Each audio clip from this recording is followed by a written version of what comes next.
हरे कृष्णा। तो आज की जो हमारी कथा है बड़ी विशेष कथा है। हम लोग श्रवण कर रहे थे नवदा भक्ति, है ना।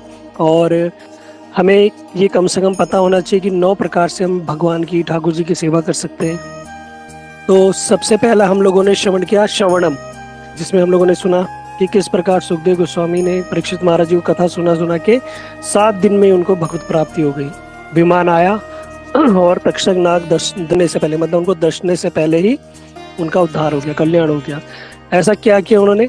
बस एक मन लगा के ठाकुर जी की कथा सुनी थी। अब हमारे मन में एक प्रश्न उठता है कि चलो वो तो परीक्षित महाराज जी थे, ध्यान से सुनना इस बात को सभी लोग। एक बड़ी इंपॉर्टेंट बात, अब सभी लोग ध्यान से सुनना।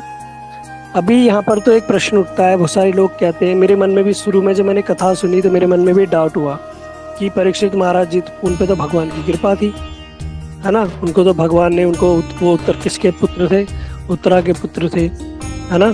अभिमन्यु के पुत्र थे और उनको भगवान ने बचपन में ही दर्शन दिए। भगवान के द्वापर युग में आए, भगवान के कुल में उनका जन्म हुआ, है ना। बड़े बड़े संतों के उनके दर्शन हुए, तो उनको चलो भगवत प्राप्ति हो गई। लेकिन हम तो भैया कलयुग के जीव है, हम तो बद्धी जीव है। क्या हमारा कथा सुनने से कि हमारा कल्याण हो जाएगा? हमारा तो कोई, हम भगवान से इतना संबंध भी नहीं, ना ही हम भगवान के कोई वंशज हैं, ना ही हमने गर्भ में किसी के दर्शन किए, ना ही हमें भगवान की अनुभूति है ना। और काम, क्रोध, लोभ, मोह, माया, ईर्ष्या, द्वेष सब तो हमारे अंदर भरा हुआ है। तो क्या हम कथा सुनने से क्या हमारा कल्याण होगा? क्या ऐसा भी कोई उदाहरण है? तो कहते हैं हाँ। इसलिए जो आज की कथा है ना, वो हम लोगों की मतलब की है। बताया गया कि कथा सुनने से बड़े से बड़ा पापी तापी, अरे पापी तो छोड़ो, कहते प्रेत भी होगा ना, प्रेत योनि में जो सबसे निकृष्ट, सबसे थर्ड क्लास, सबसे गरीबी योनि बताई प्रेत, कहते उसमें भी कोई पड़ा हो तो कहते उसका भी उद्धार हो जाता है। तो हम तो इंसान है, हम तो इंसान है ना। तो ये कथा आती है, बड़ी सुंदर कथा है, इसको ध्यान से श्रवण करना कि इस कथा का उद्देश्य क्या है ना। इस कथा से हमें क्या शिक्षा मिलती है, इस चीज में हमें बड़ा विशेष ध्यान देना है। तो जो कथा आती है गोकर्ण धुंधुकारी की, किस किसने सुनी? हैंड रेज करो। भागवतम में गोकुंड धुंधुकारी की कथा किस किसने सुनी है? बहुत सारे लोगों ने सुनी है, ठीक है। लगभग 40-50 लोगों ने सुनी है, वेरी गुड। तो सुनी तो इतने सारे लोगों ने, लेकिन हमें इस चीज में बड़ा एक ध्यान रखना है, ये कथा हम सब लोगों को आनी चाहिए, ये कथा हम सब लोगों को पता होनी चाहिए। इसलिए आप सभी लोग कोशिश करना कि कथा के छोटे छोटे नोट्स बनाना, ठीक है। ये कथा क्या है, ठीक है। आप कोई हैंड रेज मत करना।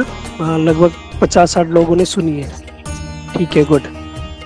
तो अब हम सुनेंगे कि ये गोकर्ण धुंधुकारी की कथा है क्या, और इस कथा को क्यों भागवत में कहा जाता है।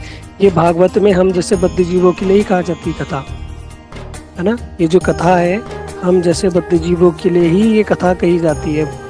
क्यों? क्योंकि हम तो साधारण लोग हैं भौतिक जगत के। अब हम भौतिक जगत के साधारण लोग हैं, तो क्या कथा सुनने से हमारा उद्धार होगा? कहते हैं हाँ। कैसे होगा? अब सुनो, बड़ी सुंदर कथा है। तो बताया एक नदी है तुंगभद्रा, उसके किनारे पे आत्मदेव नाम के एक ब्राह्मण रहते थे, और उनकी पत्नी का नाम था धुंधुली। जो आत्मदेव थे ना, बड़े सज्जन व्यक्ति, लेकिन जो उनकी पत्नी ना, बिल्कुल उनके विपरीत। कैसी? जैसा नाम वैसी पत्नी, धुंधुली, बड़ी झगड़ने वाली, दूसरों में दोष निकालने वाली, इतनी बड़ी लड़ाकू धुंधुली कि जब तक वो सुबह 2-4 अड़ोसी पड़ोसी लड़के ना आ जाए ना, तब तक उसको खाना भी हजम नहीं होता। प्रतिदिन का काम था कि 2-4 जगह में जाके चुगली करना, निंदा करना, एक दूसरे में दोष निकालना और लड़ाई करना। जब तक वो लड़ झगड़ के नहीं आती थी ना, तब तक उसका खाना नहीं पचता था। और बताया गया कहीं कहीं पे तो ऐसा वर्णन आता है कि धुंधुली जब जाती थी ना बाहर, तो अपने साथ एक मटका लेके जाती थी, मटका और गिलास। अब भैया मटका और गिलास क्यों लेके जाती थी? मटके में पानी लेके जाती थी। तो किसी ने पूछा, भैया ये तो मटके में पानी लेके क्यों जाती है? तो इसलिए लेके जाती थी कि जब लड़ाई करे किसी से तो गला सूख जाए, तो गला सूखने के बाद क्या चाहिए? पानी चाहिए, है ना। तो पानी पीने के लिए वो क्या करते थे? अपने साथ मटका और वो लेके जाती। इतनी बड़ी लड़ाकू सोच लो, इतनी बड़ी लड़ाकू कि अपने साथ मटका भी ले जाती थी और पानी का गिलास ले जाती थी, पानी पीती थी। तो किसी ने पूछा, भैया कि तुम मटका मत ले जाया करो, घर में आके पी लिया करो। तो कहती है घर में जब तक मैं आऊंगी तब तक जो ऑडियंस है, जो तमाशा देखने वाले लोग हैं, वो चले जाएंगे। तो भैया फिर मेरा फायदा के लड़के दोबारा, है ना। तो इसलिए क्या करती थी वो, अपने साथ ही मटका और पानी का गिलास लेके जाती थी कि जहाँ लड़ाई हो, जहाँ गाली गलौज करते करते गला सूख जाए, तब तक क्या करे, अपना एक घूंट मारे पानी का, फिर दोबारा मशीन गन शुरू। तो ऐसी थी धुंधुली, इतनी झगड़ने वाली, है ना, बड़ी स्वभाव, विपरीत स्वभाव की। और जो आत्मदेव थे, बड़े ब्राह्मण, बड़े सज्जन व्यक्ति, इसलिए लोग उनका बड़ा सम्मान करते थे। कर्मकांडी पंडित थे, नाम ही उनका था आत्मदेव शर्मा, शर्मा थे, ठीक है। और बड़े अच्छे पंडित थे, सब लोग उनका बड़ा सम्मान करते थे। लेकिन जो पत्नी थी ना, जब सुबह जाती थी तो लोग उसको ताने मारते थे, अरे सुबह सुबह किसका मुख देख लिया। क्यों? क्योंकि वो बांझ थी, उनके घर में कोई पुत्र या कोई संतान नहीं थी। इस बात को लेके जो ब्राह्मण थे ना, आत्मदेव, बड़े परेशान रहते थे कि भगवान ने सब कुछ दिया, सुख सुविधा, नाम प्रतिष्ठा, धन ऐश्वर्य वैभव, सब कुछ था, कोई कमी नहीं थी घर में। लेकिन कमी क्या थी? सिर्फ एक ही कमी थी कि भैया घर में कोई संतान नहीं थी। इसी को लेके वो बड़ा चिंतित रहते थे, बड़ा कि आगे जाके कौन हमारा वंश को आगे कौन बढ़ाएगा। समाज के लोग क्या करते थे, थोड़ा उनको धिक्कारते थे, अरे क्या है, इनके घर में तो कोई संतान ही नहीं है। पड़ोसी मजा लेते थे बहुत ज़्यादा, है ना। तो इसलिए क्या करते थे, सुबह सुबह कभी बाहर नहीं निकलती थी पत्नी पत्नी। क्यों? कि लोग बोलेंगे भैया सुबह सुबह इन किसका मुख देख लिया। इसलिए क्या करते थे, वो थोड़ा दिन में बाहर निकलते थे ताकि कोई किसी के ताने न सुनने पड़े। लेकिन ब्राह्मण थे, अच्छे ब्राह्मण थे, तो लोग उनको कार्य में भी बुलाते थे, सब कुछ ठीक ठाक था। लेकिन इस कारण से वो बड़े दुखी रहते थे कि घर में कोई संतान नहीं। अब इतना जब वो ज़्यादा ही ओवर हो गया, टेंशन में आ गए, है ना। अब टेंशन में आ गए, पहले ज़माने में तो होता नहीं था। अभी जैसे किसी को बोलो टेंशन में आ गए, क्या करता है? अभी जगत के लोग क्या, टेंशन हो जाए ना कुछ हो जाए तो कहाँ जाएंगे? सीधा ठेके में जाएंगे, चलो भैया गम को रम से भुलाया जाए। लेकिन पहले तो ऐसी सुविधा थी नहीं। पहले तो क्या करते थे लोग, कुछ होते थे, परेशानी होती तो क्या करते थे, सब साधु संतों के पास जाते थे, है ना। लेकिन आजकल के समय में लोगों को लगता है कि भैया नशा कर लेंगे तो सारे टेंशन खत्म हो जाएगी। भैया ऐसा कुछ भी नहीं है। थोड़ी देर के लिए हमारा जो माइंड है वो कॉन्शियस से अनकॉन्शियस हो जाता है, वो ध्यान भटक जाता है। लेकिन क्या उससे क्या वो समाप्त हो जाएगा? नहीं, उससे समाप्त होने वाला नहीं। जैसे कि बताया गया, एक व्यक्ति था, उसके शरीर में ना बहुत सारी फुंसी हो गई, एक फुंसी भी। उसने क्या किया, उस फुंसी पे पट्टी कर दी। वो जहाँ पे फुंसी थी वहाँ से तो हट के दूसरी जगह हो गई, फिर उसने वहाँ भी पट्टी कर दी, फिर तीसरी जगह हो गई। ऐसे करते करते उसके पूरे शरीर में फुंसी हो गई भैया। वो जहाँ पट्टी लगाए वो दूसरी जगह से फुंसी निकल आए।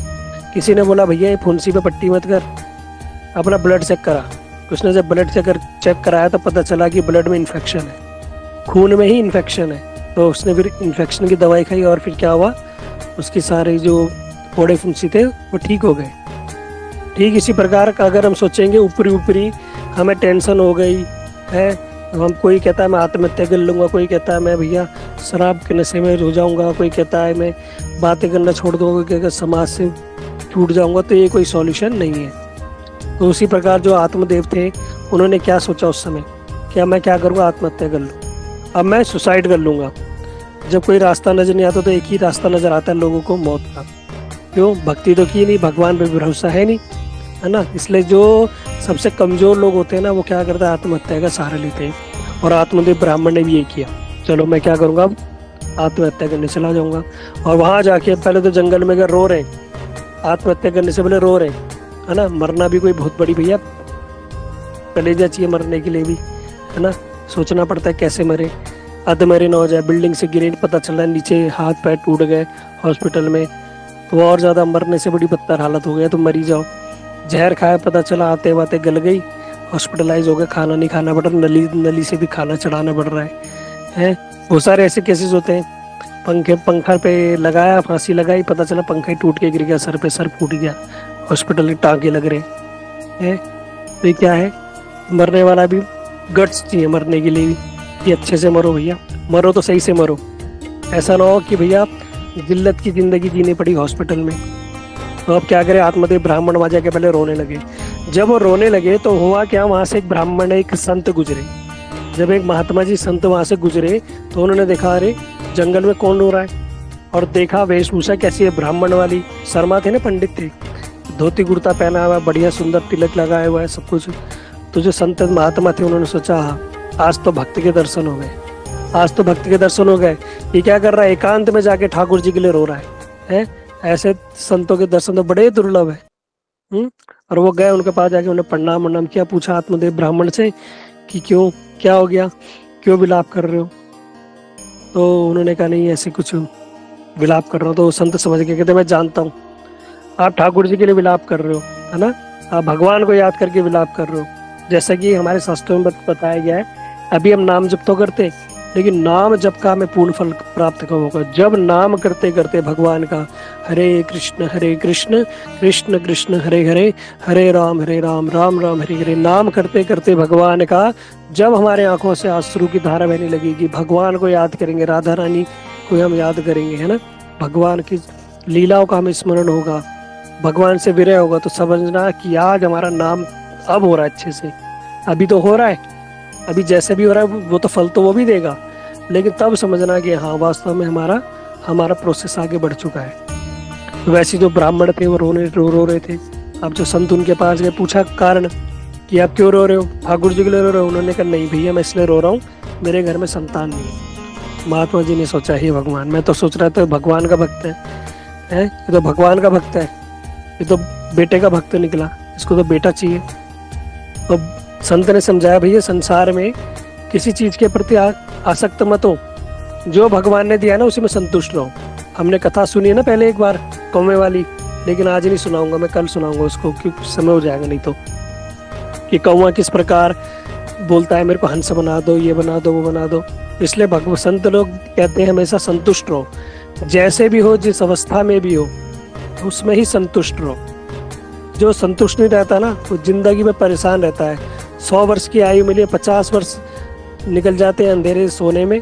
50 वर्ष की आयु जो बचती है, उस 50 वर्ष में भी हमें स्कूल में पढ़ाई भी करनी है, अपना कोर्स भी करना है, शादी विवाह भी करनी है, घर गृहस्थी भी देखनी है, और उसमें फिर टेंशन लेकर रोना ही धोना, ये नहीं दिया भगवान ने, ऐसा नहीं किया, वैसा नहीं किया, तो क्या जिंदगी जी फिर तुमने। इसलिए जो है हमारे पास उसी में संतुष्ट रहो, वो ज़्यादा एक्सपेक्ट मत करो। तो उन्होंने साधु संत ने समझाया, वो कहाँ समझने वाले थे, उनके पास तो सर पे भूत सवार था, बच्चा चाहिए, मुझे बच्चा चाहिए। संत ने कहा, भैया उनके भाग्य देखा, जो भक्त लोग होते हैं ना, संत लोग होते हैं, वो कभी अपनी विद्या प्रकाशित नहीं करते, कभी विद्या प्रकाशित नहीं कर, अगर प्रकाशित कर दी उन्होंने तो उनके पास भीड़ लग जाएगी, जैसे बागेश्वर धाम के पास भीड़ लग जाती है। उन्होंने अपनी विद्या को प्रकाशित कर दिया। अब इन्होंने उसके मस्तक को देखा, बोला, अरे तुम रो मत, तुम्हारे इस जन्म में क्या, 7 जन्म में भी तुम्हारे जीवन में पुत्र नहीं लिखा। ब्राह्मण और तेज रोने लगे। पूछा, भैया और क्या हो गया? ब्राह्मण ने कहा, अब तुम्हें ना पाप लगेगा। महात्मा को बोल रहे ब्राह्मण। महात्मा कह रहे, भैया मुझे क्यों पाप लगेगा, मैंने क्या किया? कह रहे, पहले तो मेरा दुख 1 गुना था, और तुमने मुझे एक बात और बता दी, 7 जन्मों तक मेरे जीवन में, मेरे भाग्य में कोई पुत्र नहीं है, तुमने मेरा दुख तो 7 गुना बढ़ा दिया। इसलिए अब मैं आत्महत्या करूंगा, और आत्महत्या का जो कारण है ना वो तुम्हें ही लगेगा, ब्रह्म हत्या का दोष तुम्हें लगेगा। अब महात्मा जी कह रहे, बड़ी बुरा फंसा है, मैं तो इसके दर्शन करने आया था, और इसको मैंने ये क्या बता दिया कि तेरी भाग्य में पुत्र नहीं है, इसने तो मेरे को ही बलि का बकरा बना दिया। अब उन्होंने संतों के चरणों में गिर के माथा पटकने लगे। संत ने बोला, भैया क्या होगा, तुम मत पड़ो बच्चे के चक्कर में, जो भगवान ने दिया है उसमें संतुष्ट हो। कहते नहीं, अब मैं मरूंगा, और मरने का कारण तुम्हें ब्रह्म हत्या का पाप लगेगा। संत ने कहा, भैया मैं क्या कर सकता हूँ बताओ? कहते संतों के अंदर बड़ी शक्ति होती है, वो अगर बोल दे तो भगवान का विधि का विधान भी बदल जाता है, और वास्तविक सत्य बात है। अब कहते, जो ना करे लकड़ी वो करे फकरी। जो हाथों की लकीर नहीं कर सकती वो संत लोग कर सकते हैं, है ना। जो भाग्य में नहीं है वो भी भगवान के भक्त देने में सक्षम है। यही तो भगवान के भक्तों की महिमा है। इसलिए भगवान कहते हैं, अहम भक्त पराधीन, मैं तो भक्तों के अधीन हूँ, है ना। तो भगवान भी स्वतंत्र नहीं है, वो क्या है, भक्तों के अधीन है। तो भगवान से ज्यादा जो दयालु कृपालु वो क्या है, संत है, गुरुवर्ग है।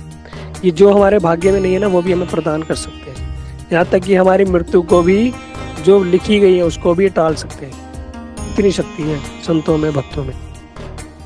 तो ये बात जानते थे, ब्राह्मण थे ना, सारे शास्त्र पढ़े हुए। तो उन्होंने बोला भैया तुम तो कुछ भी कर सकते हो। तो उन्होंने कहा कि बताओ क्या करना है। कहते मेरे को पुत्र दे दो बस। तो महात्मा जी ने कहा कि ठीक है, अब तुम इतना बोल ही रहे हो। उन्होंने एक फल निकाला, उसमें मंत्र पढ़ा, भगवान से प्रार्थना की कि हे प्रभु इनके घर संतान हो जाए। बस संतों को इतने बोलने की देर है। भगवान क्या करते, उसी समय विधि का विधान भी बदल जाता है। संसार किसका है? भगवान का। और जो मर्जी कर सकते हैं ना। सपोज डेट हमने कोई दुकान खोली, दुकान के मालिक हम हैं। अब हमारे ऊपर है दुकान का सामान हम काउंटर पे रखें या रैक बना के रखें या भूमि पर रखें, है ना। वो तो मालिक है, हम जो मर्जी कर सकते हैं, है ना। इसलिए भैया संसार किसका है? भगवान का। तो जो मर्जी जैसे मर्जी हेर फेर कर दे, कोई रोक सकता है नहीं, है ना। भगवान तो मरे हुए को भी ले आए। अपने जो गुरु माता थे सांदीपनी मुनि, उनके पुत्र को ले आए यमराज के मुख से। तो ये तो क्या थे, वो तो जीवित, वो क्या करना था एक प्राणी को और उनके भाग्य में देना था। तो उन्होंने कहा कि ठीक है। उन्होंने एक सेब दिया संत ने, महात्मा ने, और कहा इसे अपनी पत्नी को खिला देना। उन्होंने कहा ठीक है, और बड़े प्रसन्न हो गए। क्योंकि महात्मा का आशीर्वाद, संतों का आशीर्वाद कभी भी डाउन नहीं होता। कभी भी उसका ऐसा नहीं है कि संतों ने, महात्मा ने कोई आशीर्वाद दिया हो और वो क्या हो, फलीभूत ना हो। ऐसा कभी हो ही नहीं सकता। अब उन्होंने जब फल दिया और वो घर लेके आ गए फल, और आत्मदेव बड़े प्रसन्न हो, कह रहे धुंधली धुंधली जल्दी आ, मैं देख क्या लाया। धुंधली भी बड़ा काम छोड़ छोड़ के आके, पता नहीं आज क्या भिक्षा लिया है। हो सकता है कुछ अच्छा माल मिल गया हो, बढ़िया सा कोई अच्छे संत मिल गए हो। जब वो आई तो देखा, पूछा कि भाई बताओ क्या लाए। कहते देख मैं क्या लाया हूँ, तेरे लिए एप्पल का मोबाइल लाया हूँ। लेकिन वो तो आधा एप्पल था, पूरा एप्पल है। धुंधली बड़ी खुश हो गई कि आज तो एप्पल, लेकिन क्या था, वो सेब दिया था संत ने, ये लो। धुंधली गुस्सा हो गई, कह रही लाते तो आधा एप्पल लाते, पूरा एप्पल के लिए आए। मैं तो सोच रही थी कोई 9 लाख का हार लाए होंगे, और तुम क्या ले आए? ये सेब। कह रहे सेब नहीं खाए क्या मैंने जिंदगी में कभी, ये तुम सेब ले आए। तो महात्मा ने कहा, जो शर्म आत्मदेव ब्राह्मण थे, उन्होंने कहा देख धुंधली, ये कोई साधारण फल नहीं है, इसके अंदर संतों का आशीर्वाद है। और तू जानती है हमारे घर में कोई पुत्र नहीं है, इसको खाने से तू जल्दी ही गर्भवती होगी और हमारे घर में बड़ा सुंदर एक संतान आएगी और हमारे जो जीवन ही बदल जाएगा। तो तू क्या कर, इसको फल को ग्रहण कर ले, इस फल को ग्रहण कर ले। अब धुंधली सोच में पड़ गई, क्या करूँ ना क्या करूँ। ठीक है कहती, मैं ठीक है, मैं भी नहाने जा रही हूँ, नहा धो के पूजा पाठ कर करके मैं क्या करूँगी, इसको फल को खा लूंगी। अब फल को लेके बैठ गई। अब क्या करे क्या ना करे। तब तक उसकी पड़ोसन आ गई, जिससे उसकी बनती थी। वैसे तो किसी से नहीं बनती थी, लेकिन एक से थोड़ा बहुत बनती थी। वो आ गई और पूछने लगी, बहन क्या हो गया। तो कहती मेरे पति आज फल लाए। कहती हाँ मैंने सुना, तुम्हारे जो पति है आत्मदेव पूरे गांव में सब जगह बोल रहे हैं, संतों ने आशीर्वाद दिया है, जल्दी हमारे घर में संतान होगी। है उनके घर में ऐसी स्थिति थी कि उनके घर में अगर गाय भी आ जाती थी ना, तो गाय भी बांझ हो जाती थी, उसका भी दूध बंद हो जाता था। वृक्ष लगाते थे तो वृक्ष में से फल भी नहीं उगते थे, और तो और घर में अगर फल ले आए ना तो वो भी सूख जाते थे, है ना। इतनी स्थिति ऐसी थी उनके घर में। क्यों? घर में कोई संतान नहीं थी, तो इतना बांझपन था उनके घर पे, और बड़े परेशान रहते थे। अब धुंधली क्या कह रही है अपनी मित्र को, कहती है मैं फल खाऊं ना खाऊं। तो उसकी जो पड़ोसन थी उसने कहा भैया फल खाने में क्या दोष, फल है, कोई औषधि दवाई तो है नहीं कि साइड इफेक्ट कर ले। फल है, अगर असर कर गई तो ठीक है, नहीं भी असर करी तो नुकसान क्या है, फल खाने में कोई दोष थोड़ी ना है। कहती नहीं, मैंने सुना है कि जो गर्भवती अगर स्थिति हो गई, अगर मैं गर्भवती हो गई, मैंने सुना गर्भवती स्थिति दौड़ नहीं सकती। तो उसकी मित्र कह रही है भैया कौन सा तुझे भर्ती में जाना है? कौन सा तुझे दिल्ली पुलिस की भर्ती में जाना है या दौड़ लगानी है, तो इसमें क्या है। तो उसने कहा नहीं नहीं, अगर गांव में डाकू आ गए तो, अगर गांव में भूकंप आ गया तो, अगर गांव में आग लग गई तो तब तो मुझे भागना पड़ेगा ना। तो उसकी बहन ने कहा, जो उसकी पड़ोसन थी, उसने कहा भैया ये तो दूसरी बात है, अगर गांव में आग लग गई, डाकू आ गए, ये तो होगा नहीं होगा इसकी कोई गारंटी थोड़ा है। धुंधली ने कहा तू गारंटी ले ले, मैं खा लेती हूँ। अब वो सोचने लगी, उसकी जो पड़ोसन थी, अगर मैंने गारंटी दे दी तो खुद ही आग लगा दी घर में, है कहेगी तेरी तूने गारंटी दी थी, अब तू देख। उसने कहा भैया गारंटी वारंटी तो मैं लेती नहीं, तुझे खाना है तो खा ले। तो कह रही है अच्छा मैं खा तो लूँ, लेकिन मैंने सुना है कि गर्भवती होने के बाद स्त्री की सुंदरता चली जाती है, वो मोटी हो जाती है वो कुरूप हो गई तो। और तो और मैंने सुना है कि जो स्त्री जो भी खाती है उसका कुछ अंश बच्चे को खाना पड़ता, बच्चा खा लेता है। अगर मैं कमजोर हो गई तो मैं फिर भी पड़ोसी से लड़ूंगी कैसे, मेरी आवाज़ कैसे निकलेगी? चिंता क्या हो रही है, पड़ोसी से लड़ूंगी कैसे? मैं अगर कमज़ोर हो गई तो वो मुझ पर हावी हो जाएंगी। आज तो मैं स्ट्रांग हूँ, कल को वो मुझ पर हावी हो गए तो मेरा क्या होगा? पड़ोसन ने कहा भैया तेरे हाथ जोड़े, तुझे जो करना है कर। अब वो धुंधली ने फल खाया नहीं, सोच रही है मैं क्या करूँ। तब तक उसकी बहन आ गई, धुंधली की बहन भी कैसी होगी, धुंधली जैसी थी, बड़ी धुंधली। वो आ गई, बोली बहन क्या हुआ, क्यों दुखी है? कहती है ऐसी सी बात है, मेरे पति ये लिया है। तो उसकी बहन कैसी थी? देखो कहते हैं ना कुसंग का प्रभाव, अच्छे लोगों के साथ बैठोगे तो अच्छी संगत में अच्छा ही आपको फल प्राप्त होगा या अच्छा संग प्राप्त होगा, आपका जो जीवन में अच्छा परिवर्तन आएगा। लेकिन जो दुसंग लोग होते हैं, जो ऐसे लोग होते हैं ना दुराचारी और इधर उधर की निंदा चुगली करने वाले, एक दूसरे को दोष लगा देखने वाले, उन लोगों का अगर तुम संग करोगे तो तुम्हारी प्रवृत्ति भी ऐसी हो जाएगी, तुम भी वैसे हो जाओगे। इसलिए कहते हैं भैया ये जो संग है ना, ये बड़ा सावधानी से करना चाहिए। इसलिए कहते हैं भक्तों का ही संग करो, जागतिक लोगों का, जो धन के पीछे भागने वालों का, सुंदरता के पीछे भागने वालों का, इन लोगों के पीछे ज़्यादा संग मत करो, नहीं तो जैसे हो वैसे हो जाओगे। तो संग का बड़ा प्रभाव पड़ता है। एक कथा आती है, एक छोटा हास्य कथा है। एक स्त्री थी, उसने कहा मैं मरने जा रही हूँ। तो उसके पति से लड़ाई हो गई। पति ने कहा भैया ये मरने जा रही है। अब पहले गई, पति उसका पीछे करने लगा कि मेरी पत्नी मरने जा रही है। अब पत्नी चले गई ब्यूटी पार्लर में। पति कह रहा है भैया मैं तो कह रही थी मरने जा रही हूँ और कहाँ जा रही ब्यूटी पार्लर में। तो वहां जाके जब पत्नी को पकड़ लिया उसने कि तू तो कह रही थी मरने जा रही है और ब्यूटी पार्लर में क्या करने आई है। कहती कल को मैं मर गई तो मेरी फोटो छपेगी ना फेसबुक में, व्हाट्सएप पे, खराब आ गई तो लोग हंसेंगे, इसलिए पहले ब्यूटी पार्लर आ गई। तो ये क्या है आजकल संग, किसका संग कर रहे हैं? व्हाट्सएप फेसबुक, है ना, अपने आप को दिखा रहे हैं भैया हम ऐसे हैं, ऐसे फिल्टर लगा के, और वास्तव में है नहीं ऐसे। तो जो धुंधली थी वो भी ऐसी बिल्कुल, संसार की चिंताओं से, अपनी कोई चिंता नहीं, पति की कोई चिंता नहीं, है ना, अपने परमार्थ की कोई चिंता नहीं, बस जगत की चिंता, जगत वाले क्या सोचेंगे, सबसे बड़ा रोग क्या कहेंगे लोग, बस इसी में उसका जीवन कट रहा था। बहन भी बड़ी ऐसी दुराचारी। बहन ने कहा भैया ऐसा है, देखो गलत लोगों से तुम अगर परामर्श करोगे ना तो तुम्हें गलत ही वो देंगे, वो राय। अब बहन क्या कह रही है, भैया बहन तू एक काम कर, ये फल वाले के चक्कर में मत पड़। कहते हैं फल खाने से पहले ना देखना चाहिए कि फल काम भी कर रहा है नहीं। कहते हैं जो साइंटिस्ट लोग होते हैं ना, वो क्या करते हैं, पहले वो जानवरों पे टेस्ट करते हैं पहले, है ना, चीर फाड़ किसकी करते हैं, जानवरों की करते हैं। पहले इसका दिल निकाल के दूसरे में लगाते हैं, फिर उसका लगाते हैं, अगर सक्सेस होते हैं फिर तब इंसानों में करते हैं। तो तू क्या कर, पहले जानवरों पे टेस्ट कर। तेरे जो घर में जो बूढ़ी गाय है ना, एक काम कर उसको खिला दे पहले फल, अगर उसका बच्चा हो गया तो ठीक है।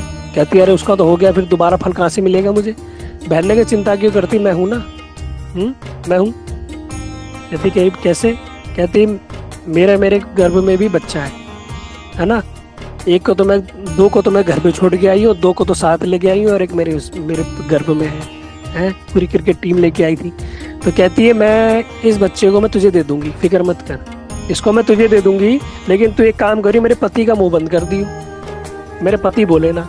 बहन ने कहा बढ़िया है, तो बढ़िया, तूने बढ़िया वो दे दिया, मैं हिस्ट पुष्ट भी रहूंगी, अड़ोसी पड़ोसी मुझसे रोब में बात भी नहीं करेंगे, मेरा प्रभाव भी बना रहेगा, और मेरे घर में बच्चा भी हो गया। अरे ये तो तूने बहुत अच्छी बात करी, फिक्र मत कर, मैं तुझे तेरे पति का मुंह भर दूंगी पैसों से।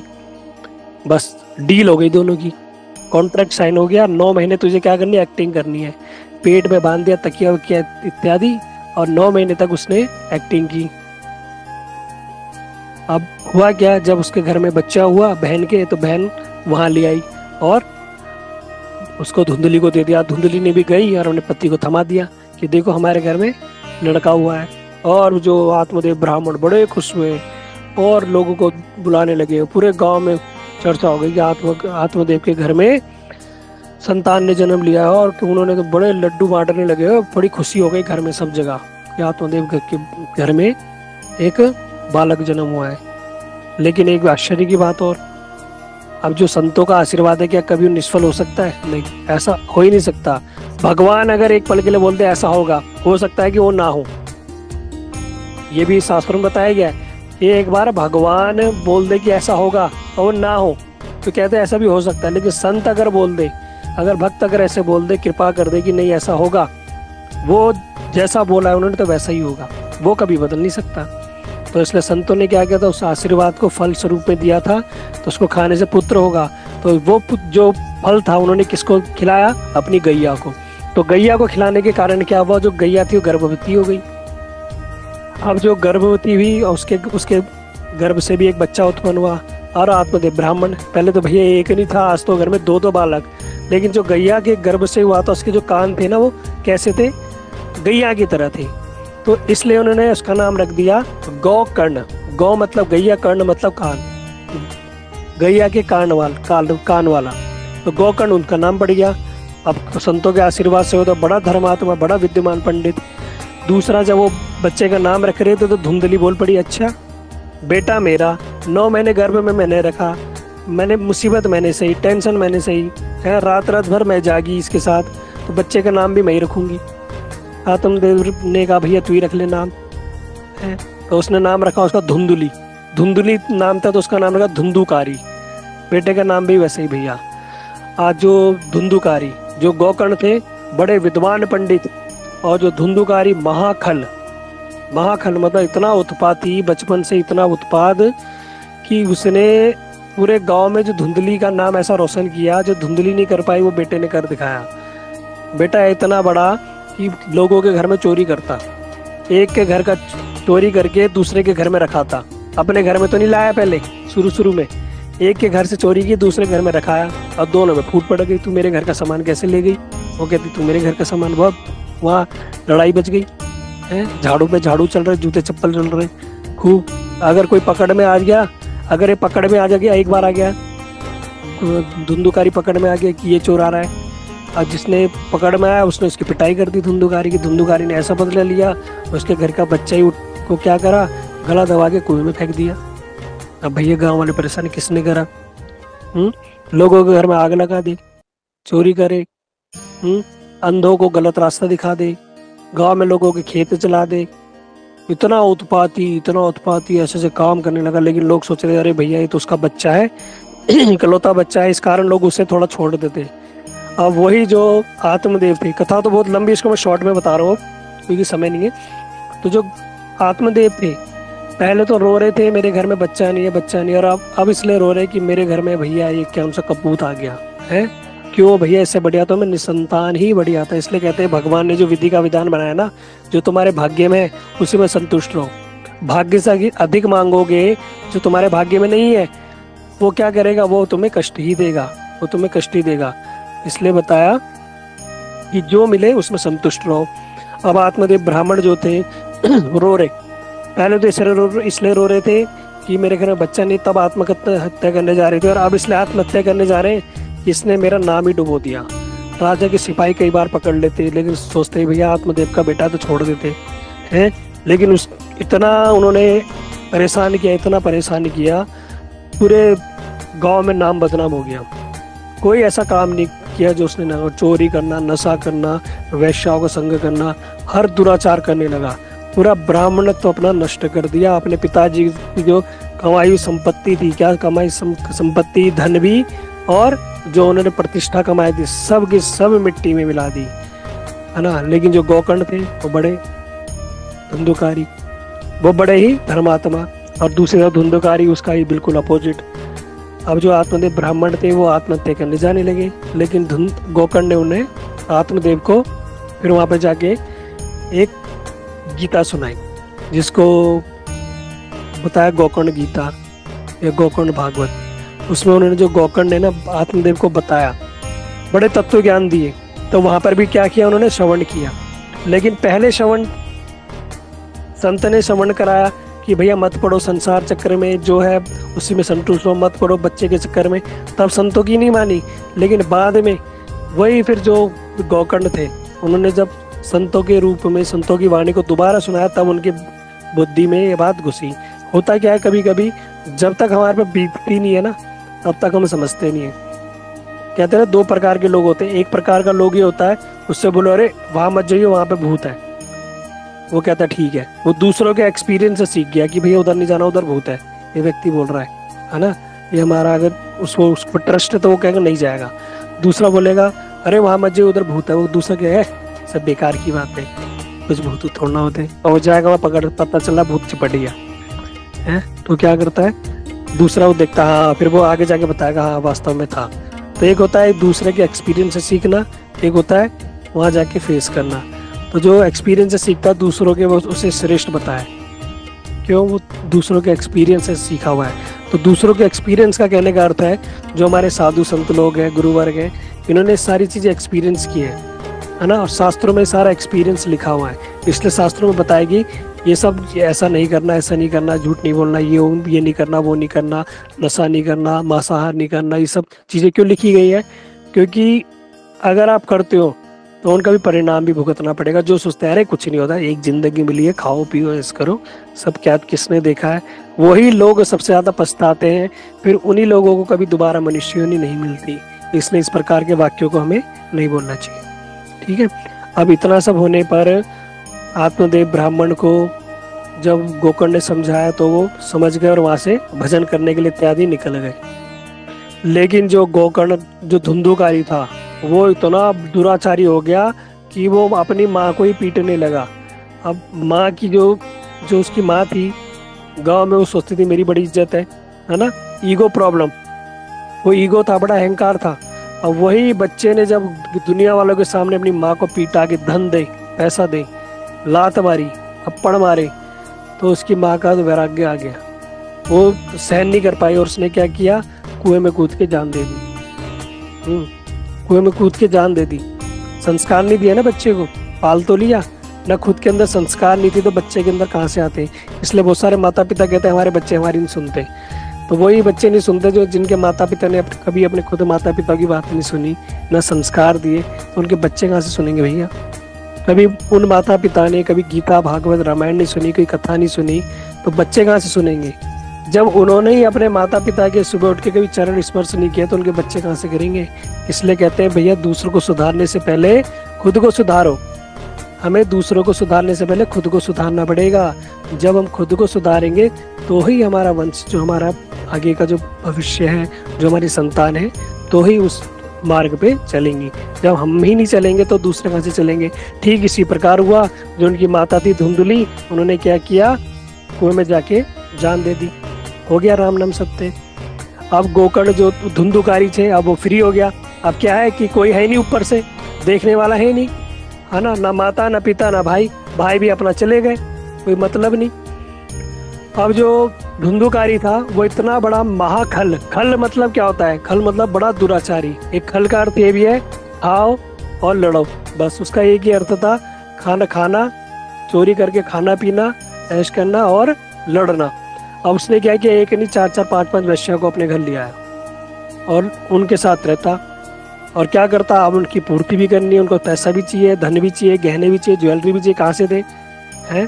एक पत्नी को पालना तो आजकल के कलयुग में बड़ा कष्ट है, बड़ा कष्टदायक है। अब उसको 4-4 5-5 को पालना है, क्या करे।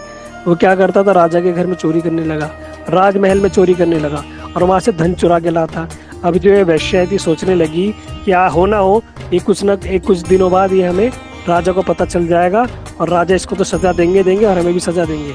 हम क्या करते हैं, सारा धन लेके यहाँ से रफू चक्कर हो जाते हैं। और उन्होंने क्या किया, वो धुंधुकारी को गला घोट के मार दिया, उसके ऊपर बैठ गए चारों पांचों, उसका गला दबाने लगी। अब क्या करे, अब उसके प्राण नहीं निकल रहे, अब क्या करे। तो उन्होंने क्या किया, वहाँ पे भट्टी जल रही थी, उस भट्टी में से क्या किया उन्होंने, गरम जो अंगारे थे वो अंगारे लिए और उसके मुख में भर दिए, मंगारे उसके मुख में भर दिए।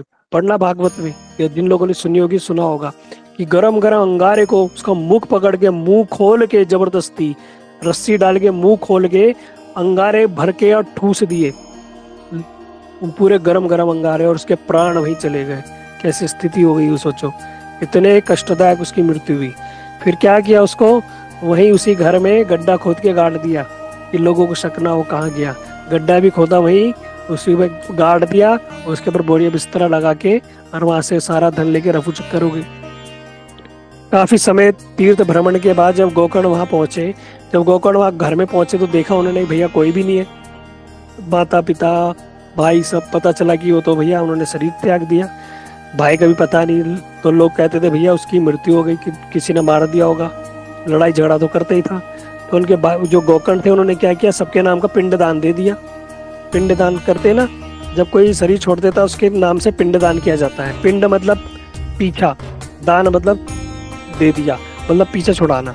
इसलिए हर किसी का पिंडदान किया जाता है। जिसे हम अभी कह रहे हैं माता पिता भाई बहन, उन सबको हम पिंडदान करके आएंगे। सब करके आते हैं, क्यों कि भैया दोबारा वापस मत आइए यहाँ, है ना। पहले तो जिससे हम प्रेम कर रहे हैं वो दोबारा अगर वापस आ गया मतलब आत्मा स्वरूप में, तो भैया वो बड़ा कष्टदायक होगा। सब प्रेम रेम सब चला जाता है फिर। इसलिए क्या करते हैं, पिंडदान करके आ जाते हैं। जब वो घर पहुंचे तो घर में देखा है एक भेड़ आ गया, कभी बकरा आ गया, कभी भैंसा आ गया। गोकर्ण समझ गए भैया कोई है, छलावा है। उन्होंने क्या किया, मंत्र से अब मंत्र का अभिषेक मंत्र करके जल छिड़का, तो देखा वहां पे एक प्रेत आत्मा। अब वो बोल ही ना पाए, वो बोल ही नहीं पाती, क्योंकि प्रेत आत्मा क्या करती है, कुछ बोल नहीं पाती, उनके कार्य के अनुरूप होता है उनका भी। वो खाना चाहती खा नहीं सकती, प्यास लगती पी नहीं सकती, ठंड लगती है कुछ ओढ़ नहीं सकती, गर्मी लगती कुछ कर नहीं सकते। बड़ा कष्टदायी होनी थी प्रेत होनी, बड़ी कष्टदायी। उसको पढ़ोगे ना तो कोई सोचेगा भैया सबसे बड़ा तो अगर कोई कष्ट है तो प्रेत योनि में रहना, इतना कष्टदायी होता है। और वो क्या करते हैं, वायु पी पी के जीवन यापन कर रहे थे प्रेत आत्मा। अब उन्होंने क्या किया, गोकर्ण ने फिर मंत्र को दोबारा पढ़ा, जल से उनके ऊपर छिड़का तो बोल पड़ा, कहता भाई मैं तुम्हारा भाई हूँ, मैं हूँ धुंधुकारी। उन्होंने कहा भैया मैंने तो तेरा पिंडदान कर दिया था गया में।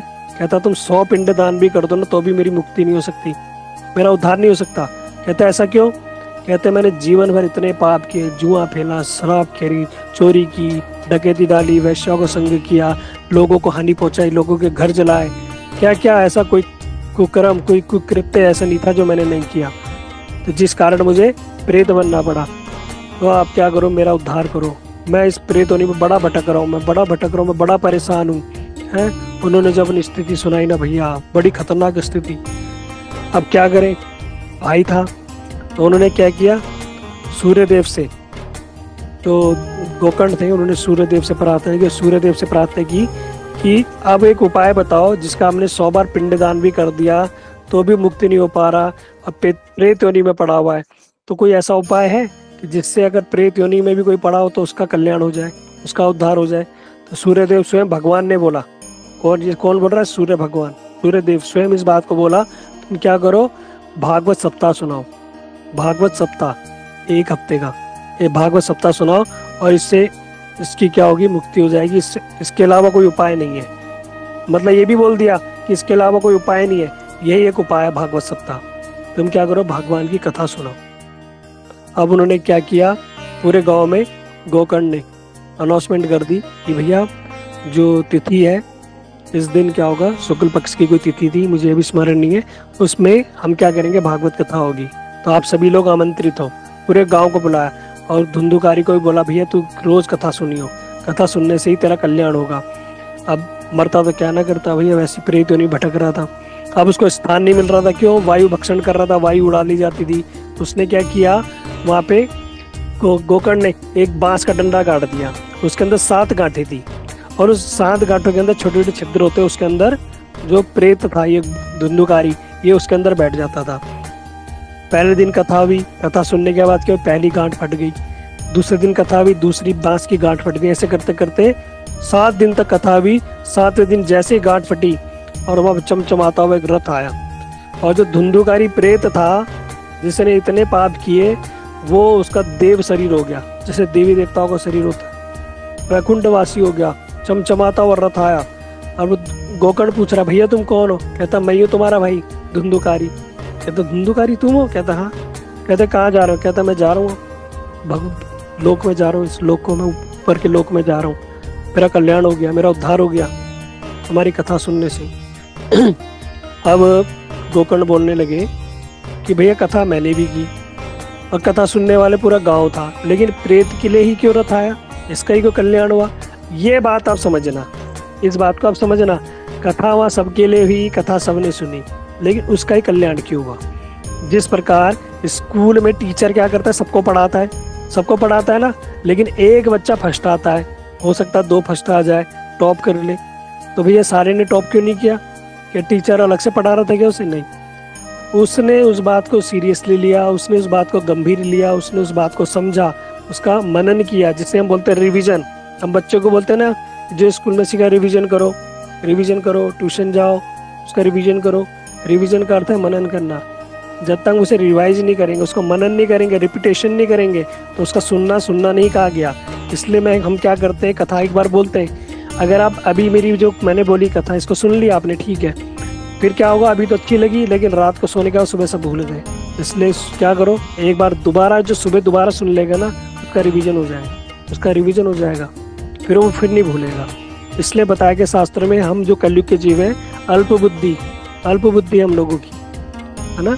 इसलिए हम लोगों की बुद्धि इतनी शार्प नहीं है कि हम एक बार सुन के उसको स्मरण कर सके। इसलिए हमें क्या करना पड़ेगा, हमें भी रिवीजन करना पड़ेगा। कथा को रिवीजन करना चाहिए, कथा को कम से कम 2 बार सुनना चाहिए। हो सके अगर उसको नोट डाउन करोगे तो क्या होगा, नोट करने से वो हमें कभी भूलेंगे नहीं, वो हमेशा याद रहेगी। अच्छे जो पॉइंट को हमेशा नोट कर लेनी चाहिए, तब हम उसको भूलेंगे नहीं। बड़े बड़े लोग अपने पास डायरी रखते हैं, टू डू, एक छोटी सी बुक होती है, उसमें नोट करते हैं।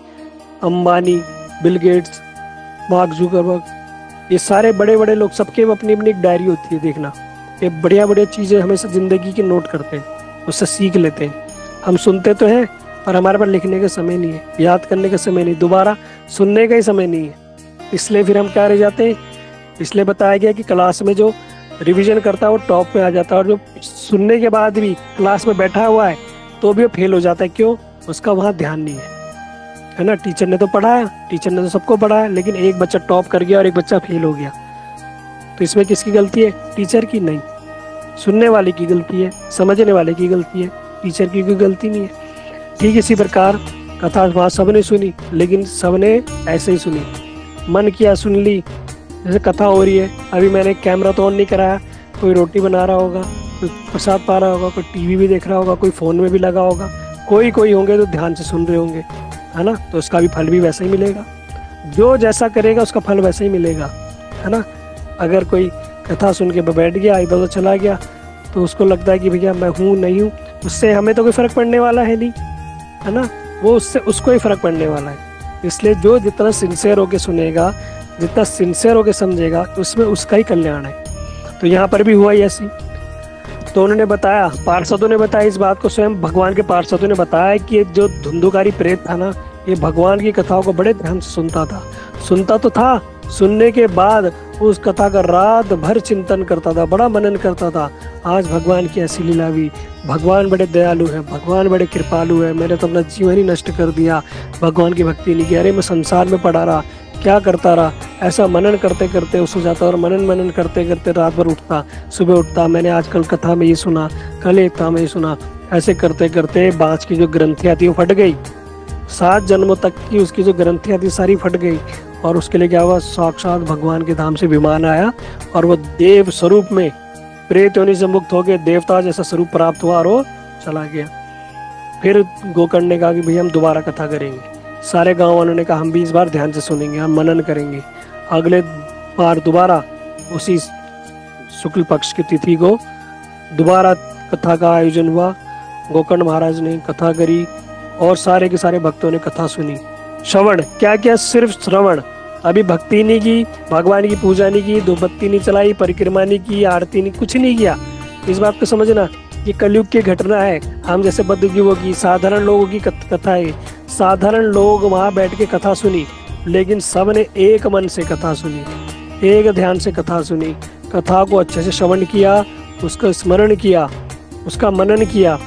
और 1 हफ्ते बाद सभी के लिए, सारे वासियों के लिए विमान आया, सबके लिए विमान आया, और एक स्पेशल विमान आया।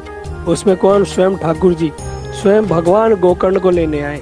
क्यों? उसने क्या किया? इतने सारे लोगों का कल्याण किया, उन सबको कथा सुनाई। तो वहाँ पे उनके लिए स्पेशली भगवान उनके लिए रथ लेके आए, और सारे के सारे जो लोग थे उनके लिए भगवान के पार्षद रथ लेके आए। सबको दिव्य शरीर प्राप्त हुआ और सबके सब भगवत धाम चले गए। इस संसार के जन्म मृत्यु जरा व्याधि के चक्कर से मुक्त, संसार की टेंशन से मुक्त। और भगवान बताते ना, जो भगवान के धाम चला गया, ये तो गतवान निवृतंते तथाम परमम, जो इस बार भगवान के धाम चला गया उसे संसार में लौट के नहीं आना पड़ता, मुक्त हो गया पूरी 84 लाख योनि से। कोई कुत्ता बिल्ली सांप चूहर बन के नालियों में, गटर के अंदर है, खेतों में, ऐसा कोई भटकना नहीं पड़ेगा, सब योनि से मुक्त हो गया। सिर्फ क्या और क्या किया? श्रवणम। ये श्रवणम बड़ा इंपॉर्टेंट है, भगवान की कथा सुनने से ही कल्याण हो गया। इसलिए मैंने दोनों कथा बताई, एक में भगवत परीक्षित महाराज जी जैसे महापुरुषों की भी सुनाई, और साधारण हम जैसे बद्ध जीवों की भी सुना दी कि भैया कुछ किसी को लगे कि बड़े बड़े महात्मा लोगों का ही उद्धार होता है, कहते नहीं, हम जैसे साधारण बद्ध जीवों का भी उद्धार होता है। ठीक है, इसलिए विश्वास रखना है कि हमारा भी होगा। लेकिन कैसे होगा?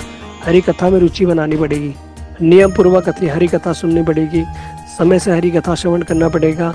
अपने कल्याणकारी बातें जो हमें अच्छी लगेगी उनको नोट करना चाहिए, ताकि वो हमारे जीवन में वो हमारा कल्याण करेंगे।